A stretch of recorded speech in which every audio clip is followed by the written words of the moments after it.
seen a lot of clips of Tucker Carlson in Russia. Well, a couple of them. The Moscow subway and the supermarket videos are getting criticized by basically everybody. And they're saying that Tucker Carlson missed the beat on this one.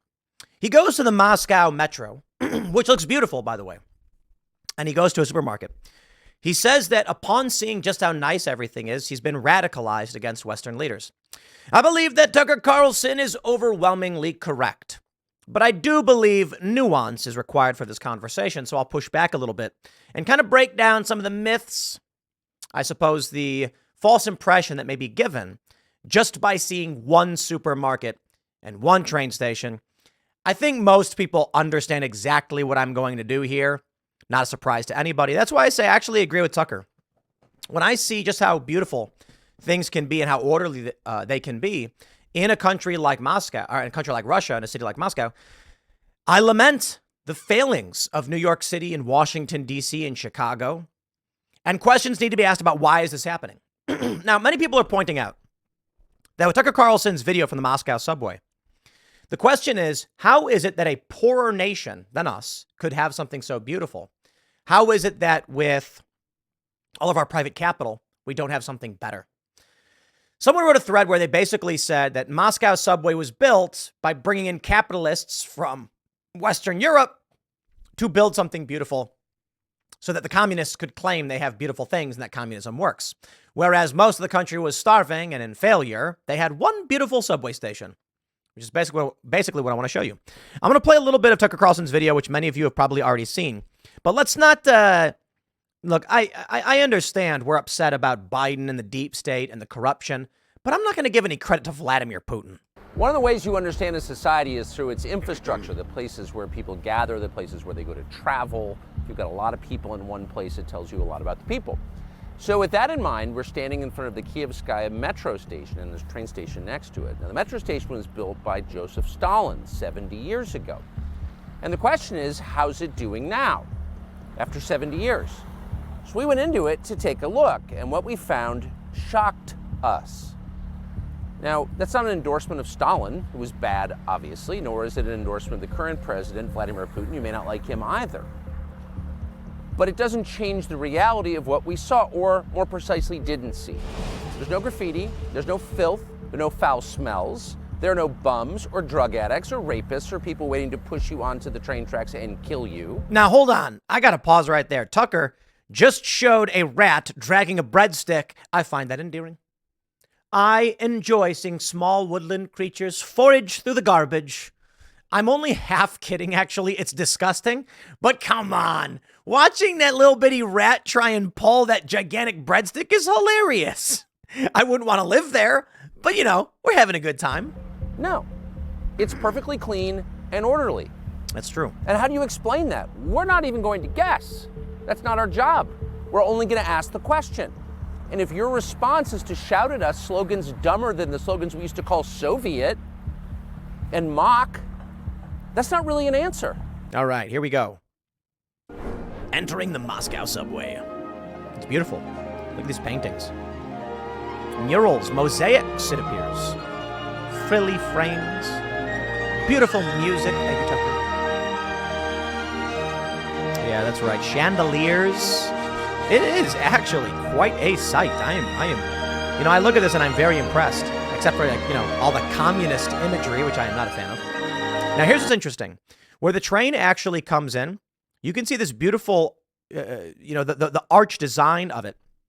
They've actually sealed off a lot of the more, guttural and industrial, site. We don't do that in our subways.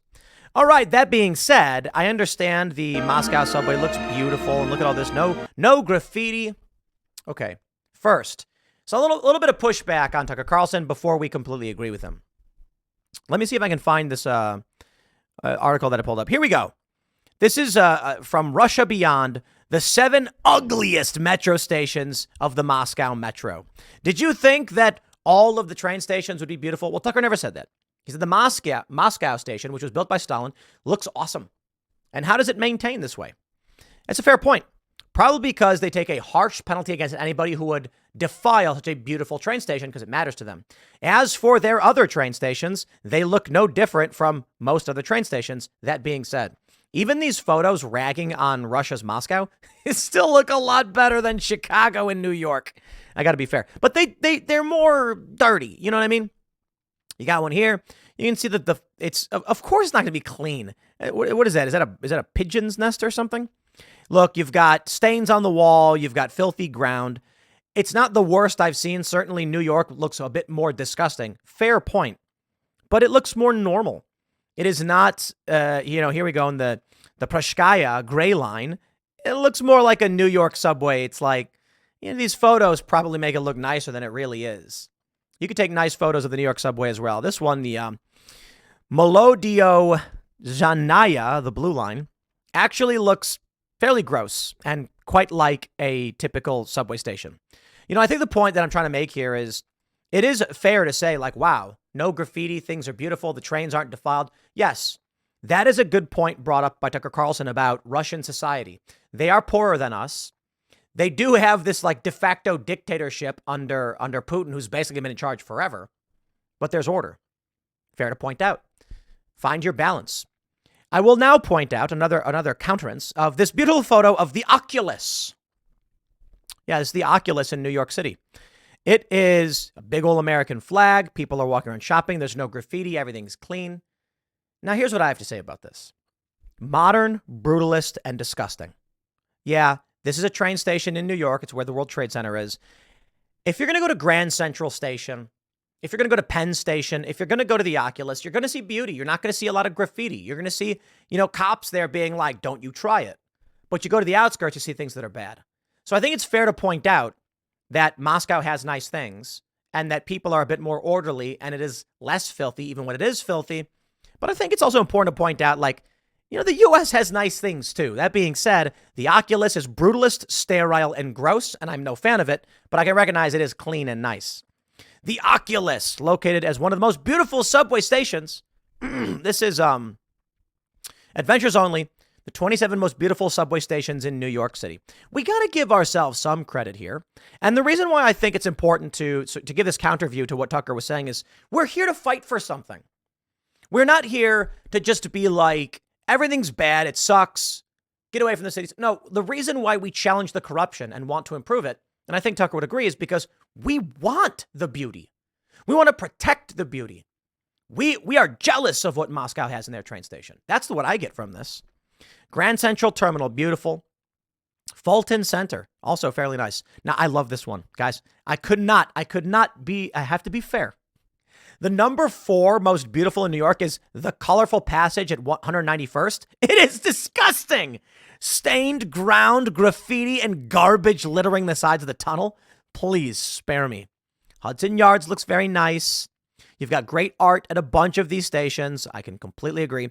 City Hall Station's a sight to behold, but let's not, that's been closed down since 1904, but it is tremendous and beautiful. It's kind of sad that we don't really have these nice things anymore. And it's all like things we once did a long time ago. But a lot of these train stations do look nice. There's great photos. They're not disgusting. However, Tucker is completely right about what we are seeing right now with homelessness, with, our airports being just full of illegal immigrants. It's getting bad. And that's the important point. Certainly we can look at old photos and say, oh, look how things were. Over the past few years, things have been falling apart, and I agree with Tucker.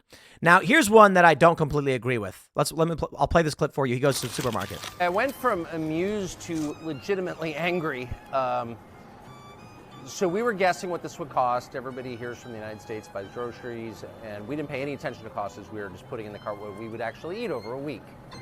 And we all came in around $400, about $400. It was $104 US here. And that's when you start to realize that ideology maybe doesn't matter as much as you thought, corruption. If you take people's standard of living and you tank it through filth and crime and inflation, and they literally can't buy the groceries they want, at that point, maybe it matters less what you say or whether you're a good person or a bad person. You're wrecking people's lives in their country. And no, he's right. But many people have pointed out that the average salary in Russia is about 20% of an American. So while it may be $103 for $400 worth of groceries that you'd get in the United States, it's comparable to the salary. That is, it's the basic cost of living of the country. I think what Tucker gets right about all of this is that there is a degree of order and cleanliness in many other countries, particularly Moscow, that the United States has lost. It's not just Moscow, though.